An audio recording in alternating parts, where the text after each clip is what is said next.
잠시 지난 시간에 우리가 살펴보면은 지난 시간에 우리가 사도 신경 강해를 시작하면서 그 개론의 시간을 우리가 살펴봤습니다. 기독교는 일찍이 세 가지 보물을 하나님이 주셨는데 그게 바로 사도신경, 또 십계명, 주기도문, 이 세 가지가 3대 보물이라 할 수 있는 거죠. 먼저 사도신경은 우리가 무엇을 믿는가, 우리가 믿어야 할 것이 무엇인가, 즉 믿음의 내용을 요약한 것이 이 사도신경이에요. 그리고 십계명은 우리가 무엇을 행할 것인가, 그래서 하나님이 무엇은 행하고 무엇은 금지한 우리의 윤리의 핵심, 기독교 윤리의 핵심이 바로 이 십계명인 것을 볼 수가 있습니다. 그리고 마지막 세 번째 주기도문은 주님이 우리에게 우리의 기도의 내용, 즉 우리가 무엇을 기도할 것인가는 우리가 무엇을 소망할 것인가, 우리의 소망에 대한 것을 이 주기도문을 통해서 주님이 요약해 주신 거예요. 그래서 이 교회는 이 세 가지를 잘 가르치고 또 성도들은 이것을 이 세 가지를 잘 배울 때에 우리 영혼이 견고하게 설 수 있고 우리 영혼이 하나님께 영광 돌리는 삶을 살 수 있다는 이것을 여러분들이 가슴에 새기시길 바랍니다. 그래서 사도신경은 하루아침에 만들어진 것이 아니에요. 오늘날처럼 완성된 형태의 사도신경은 약 AD 한 600년, 700년, 약 5, 600년 동안에 서서히 형성되고 또 여기에 보충되고 추가되어져서 오늘 형태의 이 사도신경이 만들어진 것입니다. 그래서 초대교회는 세례를 받기 위해서는 먼저 이 사도신경을 새신자들에게 한 3년 정도 이 사도신경을 공부를 했다는 것을 알 수 있습니다. 그리고 이 사도신경은 12항목으로 이루어지지만은 크게는 성부와 성자와 성령 삼위일체 하나님의 형태로 이 사도신경이 구조를 이루고 있다는 것을 또 우리가 지난주에 살펴봤습니다. 그래서 이 사도신경을 잘 배우는 것은 바로 삼위일체 하나님에 대해서 배우는 거예요. 그래서 기독교 진리, 기독교 신앙에 있어서 가장 정수 중의 정수가 이 사도신경이고, 그리고 이 삼위일체 하나님에 관한 것이라는 것을, 이것을 우리가 가슴에 새기면서 이것은 정통 기독교와 이 이단을 가름하는, 판별하는 이 기준이 바로 이 사도신경의 가르침이라는 것을 우리가 이해해야 될 정도로 이것이 그 정도 중요하다는 것을 우리가 알아야 될 것입니다. 여러분, 초대교회 때는 예배를 드릴 때 우리가 지금은 여기에 세례받은 사람이나 세례 안 받은 사람이나 다 함께 한 예배당에서 한 공간에서 예배를 드리지 않습니까? 초대교회 때는 그러지 않았습니다. 초대교회 때는 이 예배당 안에는 세례 교인들만 들어와서 예배를 드립니다. 그리고 세례를 아직 받지 않은 새가족들은 이 본당 밖에 외부에 나텍스라고 하는 공간이 있습니다. 그래서 설교자가 설교를 하더라도 다 들리긴 다 들려요. 다 들리지만은 본당은 아니야.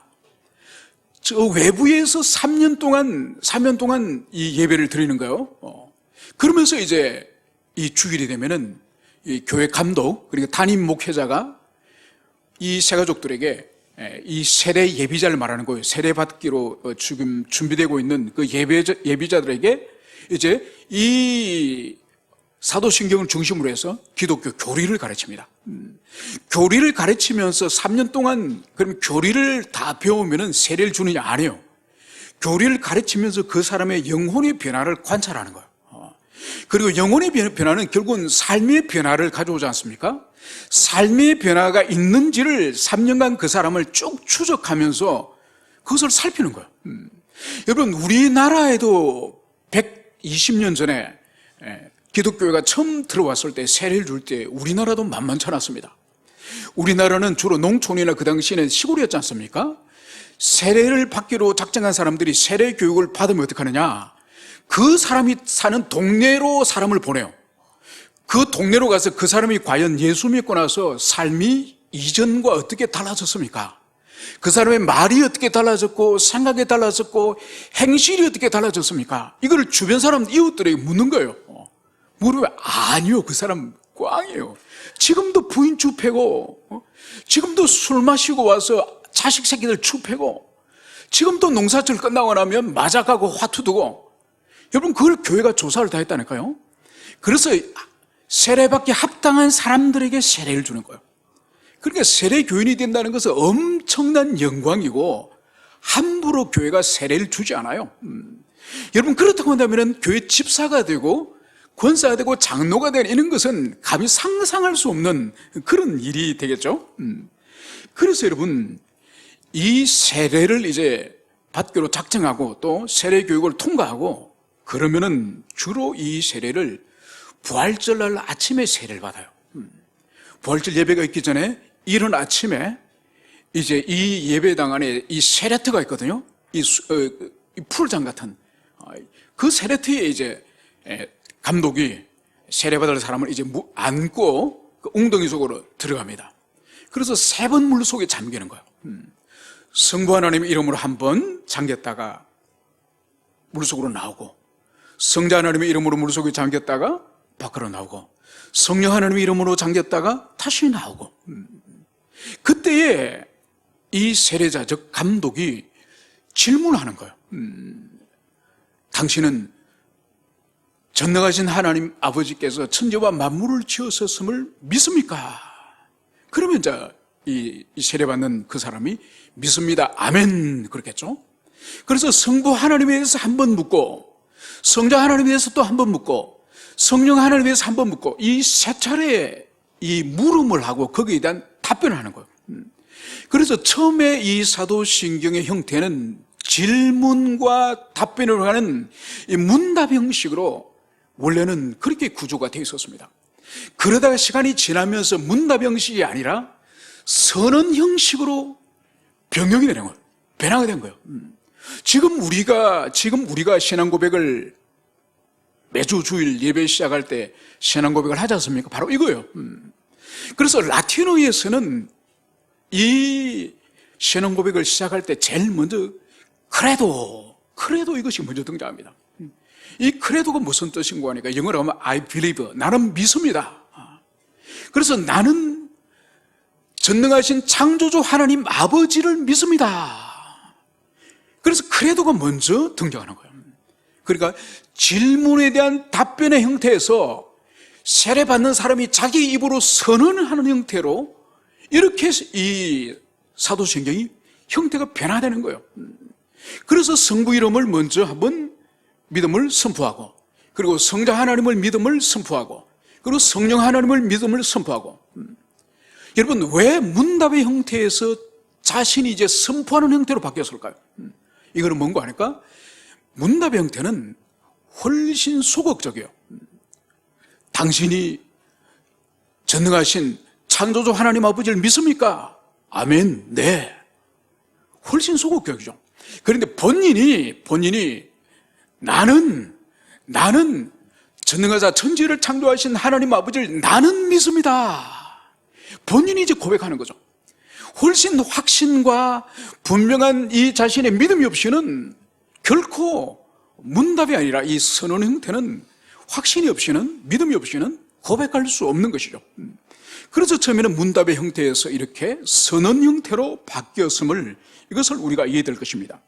여러분, 일찍이 서양 문화 가운데서는 누가 세상을 만들었는지 이것은 별로 관심이 없습니다.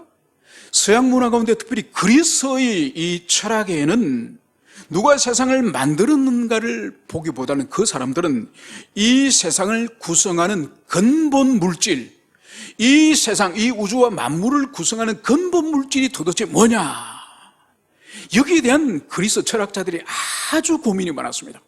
바로 이런 사람들을 우리가 그리스 자연 철학자라고 그렇게 부르지 않습니까?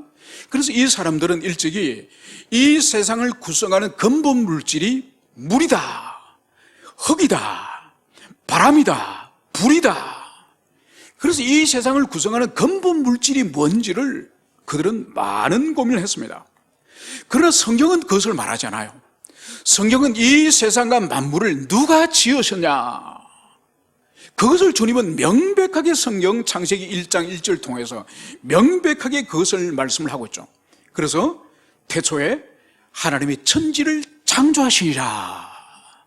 바로 보이는 세계와 보이지 않는 이 영의 세계까지, 이 모든 우주와 만물과 이 지상의 세계와 천상의 세계를 창조주 하나님이 그분이 지으셨음을 성경은 성경 첫 페이지를 펴자마자 그것을 우리를 향해서 선포하고 있는 이것을 여기서 볼 수 있습니다. 여러분, 그래서 제일 먼저 사도신경의 첫 번째의 고백이 전능하신 이 우주와 만물을 지으신 하나님, 이것을 먼저 고백하는 거예요. 그래서 하나님의 전능하심을 믿는 이 고백이 제일 먼저 성부 하나님에 대한 고백이 있다는 것을, 이것을 이제 우리가 살펴보도록 하겠습니다. 여러분, 유럽을 여행 가면은 두 종류의 큰 거대한 건축물을 만납니다. 첫 번째는 그리스의 그 문명에, 그리스 로마의 그 이 세속주의 인본주의의 그 영향에 거대한 신전을 만납니다. 그래서 파라테논 신전이라든지 그 당시에 그 엄청난 대리석을 도대체 어떻게 깎아가지고 어떻게 그 기둥을 세워가지고 기중기도 없는 그 고대 시대 몇 천 년 전에 그 엄청난 그 건축물을 만들었는지 정말 놀랍죠. 그래서 인본주의적인 그리스적인 그런 건축 양식을 하나 볼 수 있고, 또 한 종류는 바로 유럽의 기독교가 남긴 이 성당을 비롯한 교회 예배당의 건축물을 우리가 볼 수가 있습니다. 여러분, 한국인들이 유럽을 가면 반드시 가는 여행지 중 하나가 스페인 바르셀로나에 가면은 성가족 성당이라고 했습니다. 성가족 성당 그 규모가 엄청납니다. 이것은 가우디라고 하는 이 스페인의 이 타고난 천재적인 이 설계자가 이 예배당을 건축을 설계했습니다. 그래서 이 건축을 시작하기는 1882년도 우리나라 이모군란이 있던 그 해에 이 건축을 시작을 합니다. 그러다가 20세기 넘어와서 100년 동안 계속 만들었습니다. 아직도 짓고 있습니다. 준공을 언제 계획을 하고 있느냐? 2026년도, 앞으로 2년 후에 이제 이 성당이 완성되는 거예요. 그리고 인간이 한 건물을 지을 때도 바로 19세기 시작해서 20세기를 통과하고 21세기 와서 건물을 인간이 짓는 거예요. 물론 그 규모가 엄청나지만은 인간이 하는 일은 이렇게 긴 시간이, 엄청나게 이 긴 시간이 필요합니다. 그러나 하나님의 창조는 그렇지 않습니다. 여러분, 우리가 살고 있는 이 태양계는 우리 지구를 포함하여서 이 행성 별이 몇 개 있을까요? 8개 별이 있습니다. 그죠? 우리 지구를 포함해서. 이걸 우리가 태양계를 부르는 거예요. 여러분, 우리가 살고 있는 이 은하계는 8개를 포함하고 있는 이 태양계 같은 이 태양계를 1000억 개를 품고 있습니다. 이런 태양계가 1000억 개가 모여야 은하계가 하나가 되는 거예요. 그럼 이 우주 안에는 이런 은하계가 도대체 몇 개 있느냐? 이런 은하계가 또 1000억 개가 있어야 이 우주를 구성하는 거예요. 그래서 이 우주 끝에서 저 우주 끝까지 이 거리가 어느 정도 되느냐? 빛의 속도로, 이걸 광속이라고 그러지 않습니까? 그래서 빛의 속도로 300억 년을 날아가야 이 우주 끝에서 저 우주 끝까지 도달할 수 있을 정도로 이 우주의 규모가 얼마나 큰지 모릅니다. 그런데 성경은 이 우주를 주님께서 6일 만에 지으셨음을, 주님은 이것을 성경에서 명백하게 6일 창조를 주님께서 말씀하고 있습니다. 그래서 이 광대한 우주 안에 수많은 별들과, 그리고 별 안에, 특히 지구 안에 유일하게 생명체가 살고 있는 이 지구 안에 200만 종이 넘는 엄청난 생명체가 살고 있지만은 그 가운데 유일하게 지성과 정서와 의지를 가진, 하나님의 형상을 가진 인격적인 존재인 우리 사람을 만드신 이 하나님의 이 광대한 이 창조 사역은 6일 만에 완성되었다고 성경이 말씀하는 거예요. 그래서 인간은 하나님의 형상이기 때문에 창조의 능력을 인간도 가지고 있지만은 하나님의 창조 능력과 인간의 창조 능력은 비교할 수 없는 거죠. 성당 하나 짓기 위해서 3세기에 걸쳐서 성당을 짓고 있는 것이 인간의 모습이라고 한다면은 이 300억 광년에 이르는 광대한 우주 속에 있는 이 별들과 모든 존재를 주님은 6일 만에 지으시는 그런 분이심을, 그래서 이 사도신경의 첫 번째의 성부 하나님은 바로 전능하신, 그분의 지혜에 있어서나 능력에 있어서나 불가능이 없는 모든 것이 가능한 바로 그분의 전지하시고 전능하신 능력을 고백하는 이것이 바로 이 사도신경의 첫 번째 고백인 그것을 볼 수 있습니다. 그래서 여러분, 우리에게서 이 창조 사역의 하나님의 이 전능성을 창세기 1장에 보면은 이렇게 말씀을 기록을 하고 있습니다. 하나님이 빛이 있으라 하니 빛이 있었고, 그리고 둘째 날, 셋째 날, 넷째 날 뭐뭐 하라 하였고, 그러면서 항상 매일 주님이 하시는 말씀이 있습니다. 그대로 되니라. 빛이 있으라 하니 빛이 있었으니 그대로 되고, 또 물은 하늘의 물과 땅의 물로 나누라. 그대로 되었고, 그리고 또 하루를 끝낼 때 하나님이 뭐라 말씀하셨습니까? 보시기 좋았더라. 여러분, 하나님은 실패하지 않으세요. 하나님은 실수하지 않으세요. 하나님은 하다가 중간에 포기하신다든지 주님은 멈추지 않으세요. 능력이 부족해서 내가 여기서는 그만둬야 되겠다, 하나님 그러지 않으세요. 그래서 주님은 그대로 되니라. 보시기 좋았더라. 주님의 창조는 전능성에 의해서 완전한 창조였음을, 그것을 우리가 기억해야 될 것입니다. 여러분, 그러나 이 세상은 성경이 말하고 있는 이 창조론과는 전혀 다릅니다. 여러분, 18세기 계몽주의 이후로 인간의 이성이 이제 검증이 가능한, 인간의 이성으로 검증이 가능한 부분만 이제 학문의 영역 안에서 포함시키고, 그리고 인간의 이성으로 검증이 불가능한 초자연적인 영역들, 이 초자연적인 영역들은 학문에서 모두 배제해버립니다.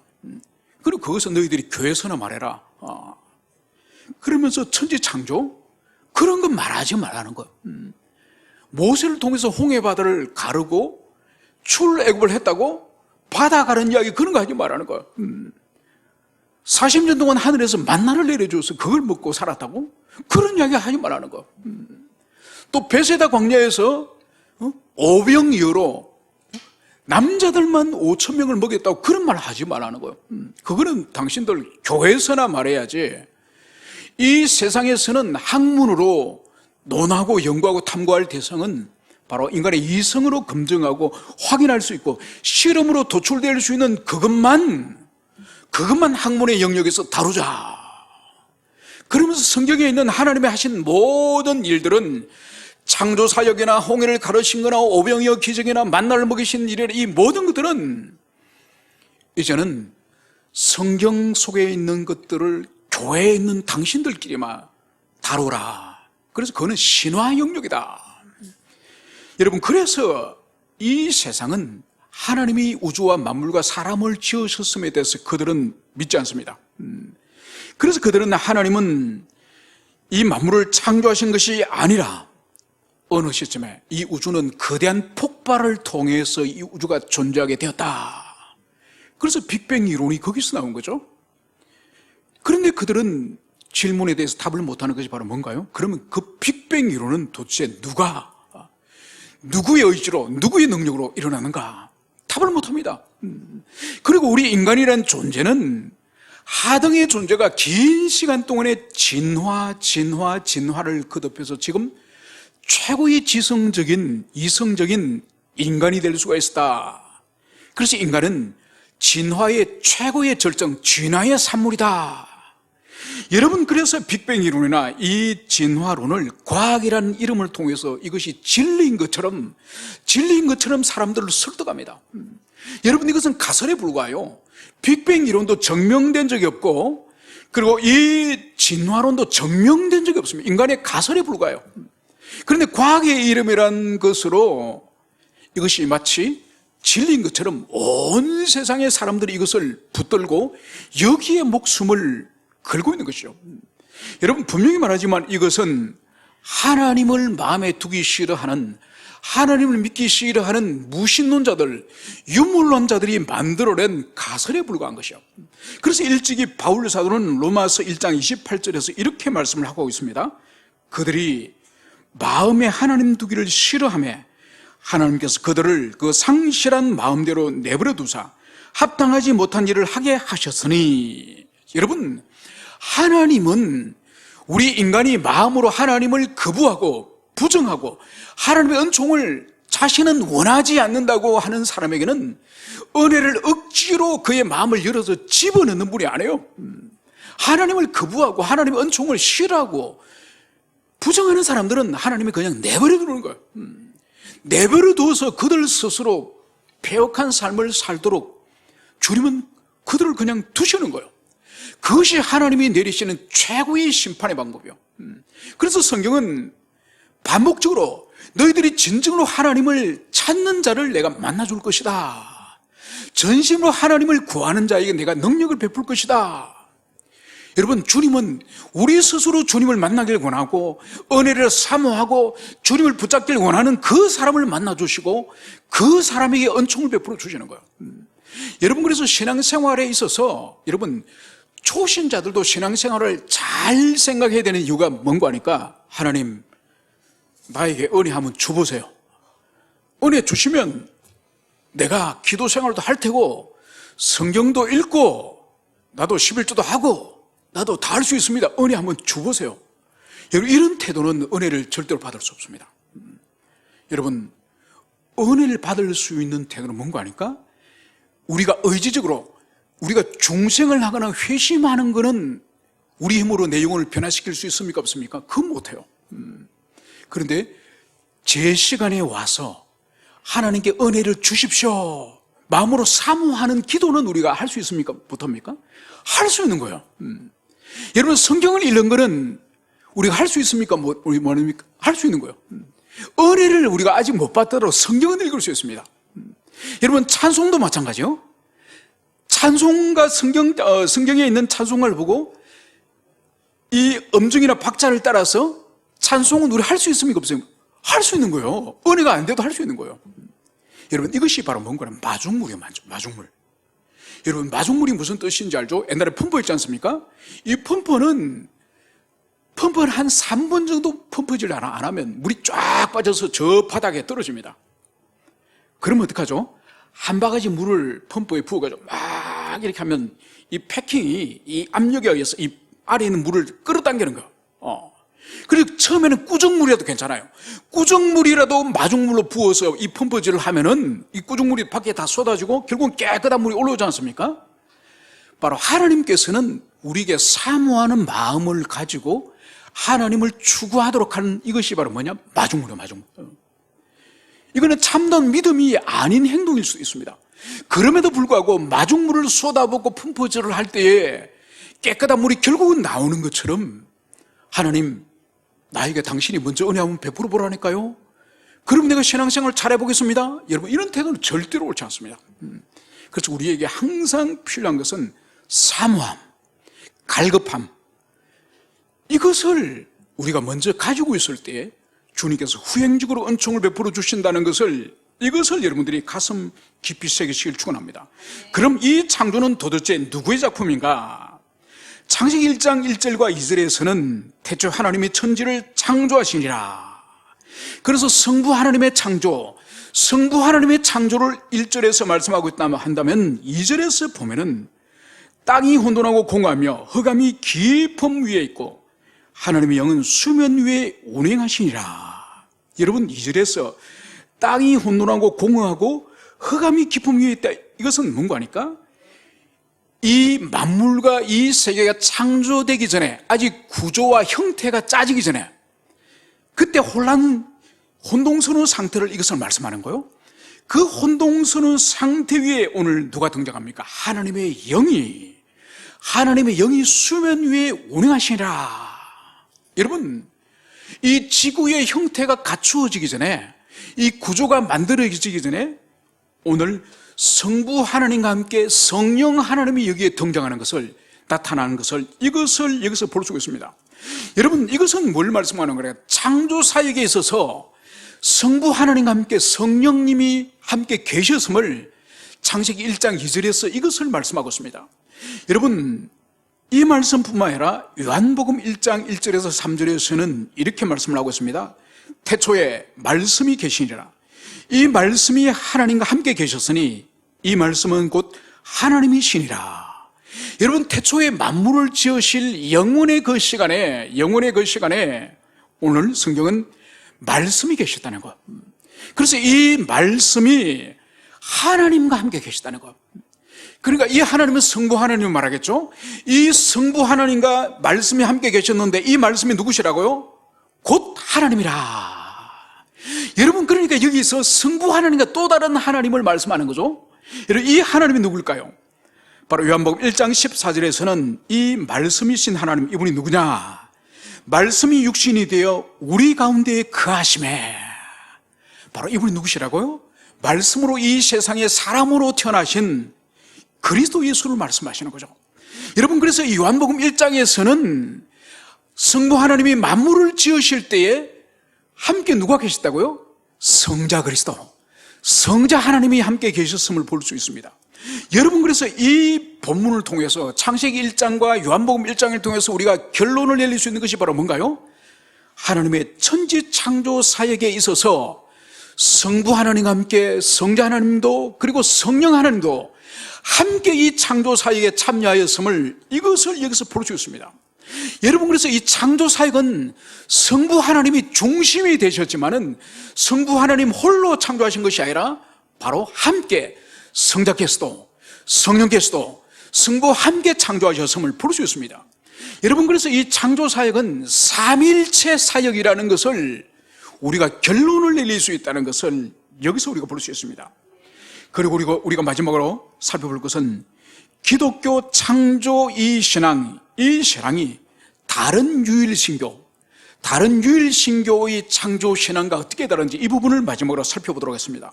여러분, 같은 성경을 토대로 하는 유일신앙이 우리 기독교 말고도 어디가 있죠? 유대교, 그리고 또 어디가 있죠? 이슬람. 그래서 이 세 종교가 같은 성경을 토대로 하고, 그리고 이 세 종교가 창조신앙을 다 믿는 거예요. 그럼 우리가 믿는 이 기독교의 창조신앙이 그러면 유대교의 창조신앙과 이슬람의 창조신앙과 같을까요? 당연히 다릅니다. 그 차이가 뭔지를 우리가 마지막으로 정리하도록 하겠습니다. 첫 번째로, 하나님께서 무에서부터 유를 창조하셔서 하늘과 땅과 그 안에 모든 만물을 창조하셨고, 창조하신 세계를 영원한 하나님의 섭리와 경륜으로 만물을 붙들고 계신다고 하는 이것은, 여러분, 우리 기독교뿐만 아니라 유대교나 이슬람도 이 첫 번째 진술은 그들도 다 믿는 거예요. 여러분, 그래서 이 세 종교가 바로 무에서부터의 창조, 그리고 하나님의 창조, 물론 알라의 창조죠, 그죠? 그리고 유대교는 여호와의 창조죠, 그죠? 그래서 이것은 세 종교가 다 무에서부터 하나님의 이 유의 창조는 다 같이 믿는 거예요. 그런데 두 번째의 명제를 우리가 살펴보겠습니다. 둘째는 그 하나님은, 여기서 그 하나님은 성부 하나님을 말합니다. 그 하나님은 우리 주 예수 그리스도의 영원한 아버지라고 하는 것을 믿는 것을 말하고, 여러분, 이 명제는 무엇을 보여주죠? 성부 하나님과 성자 하나님의 이 구분을 전제로 하고 있습니다. 여러분, 이것은 우리 기독교 외에 유대교라든지 이슬람교에서는 여러분 이것을 받아들일 수 없습니다. 여러분, 분명히 우리 기독교는 성부 하나님이 계시고 이 땅에 사람으로 오신 성자 그리스도 예수께서 계시지 않습니까? 일체시지만은 위격에 있어서는 구분되는 하나님임을, 그것을 우리는 분명히 믿고 있습니다. 그런데 이슬람에서는 우리 예수님을 어떻게 그들은 믿고 있습니까? 바로 여러 선지자 중에서, 많은 선지자 중에서 한 선지자다. 그래서 우리 예수님을 그리스도로, 성자 하나님으로 그들은 믿지 않습니다. 그러면 유대교에 있어서 우리 예수님은 뭐냐? 유대교에 있어서 우리 예수님은 성자 하나님 그리스도라기보다는 우리 주님은 십자가에 못 박혀 죽임을 당한 바로 유대교 이단 중에서 괴수, 이단의 이 두목, 우리 주님을 그렇게 이해합니다. 그래서 이 유대교에서는 AD 한 90년, AD 90년, 70년 요 어경이 우리 기독교가 유대교 완전히 결별하는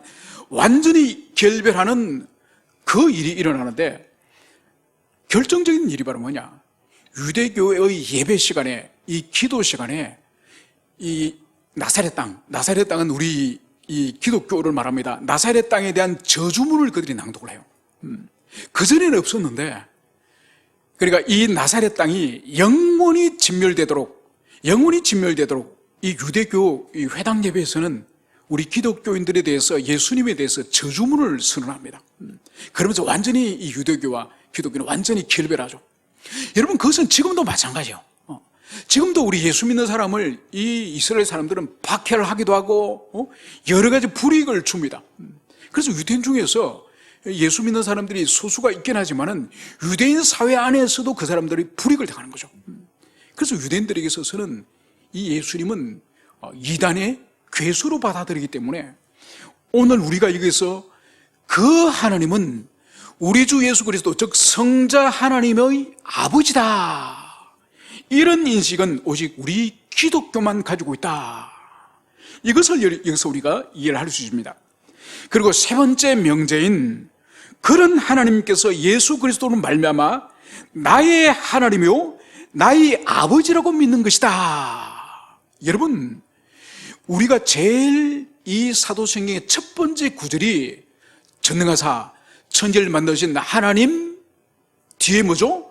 아버지를 믿사오니. 여러분, 전능하시고 천지를 만드신 이 창조주로 끝나는 것이 아니라 이분이 바로 우리 각자의, 여러분 각자의 아버지이심을 믿는 이것이 사도신경의 첫 번째 고백이에요. 이것은 어떻게 가능합니까? 천지와 만물을 지으신 창조주신 전능하신 그분이 왜 어떻게 우리의 아버지가 되실까요?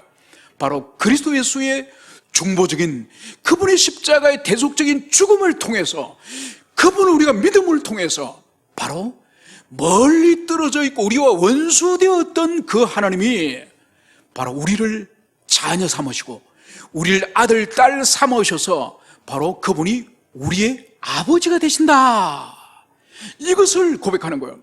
여러분, 이것 또한 우리 기독교 외에는 이슬람은 절대로 받아들일 수 없습니다. 그리고 또 유대교도 절대로 받아들일 수 없죠. 이 진리가 성취되기 위해서는, 이 명제가 성취되기 위해서는 그리스도 십자가의 중보, 그리스도 십자가의 대속의 죽음을 전제로 하여서 하나님이 우리 아버지가 되는 거기 때문에 이것은 오직 우리 기독교만의 신앙 고백인 것을 볼 수 있습니다. 이제 말씀을 정리하고자 합니다. 오늘 여기서 무에서부터 유로 우주와 모든 만물을 지으신 것을 믿는 것이 첫 번째고, 두 번째로는 그 창조주 하나님이 영원 전부터 그리스도 예수의 아버지이심을 믿는 것이고, 세 번째로는 또 그 하나님께서 그리스도 예수의 십자가의 대속 죽음을 통해서 바로 우리의 아버지, 우리의 하나님이심을 믿는 것임이, 이것이 바로 첫 번째의 신앙 고백이라는 것을 여러분들이 가슴 깊이 새기실 축원합니다. 이제 다음 시간에는 이 첫 번째 고백인 바로 전능하신 하나님 아버지께서 우리의 하나님일 뿐만 아니라 나의 아버지일 때에 우리 신앙과 삶에 어떠한 영향과 어떠한 결과를 미치게 되는지, 그 영적 유익을 다음 시간에 계속적으로 우리가 살펴보도록 하겠습니다. 함께 우리 기도하시겠습니다.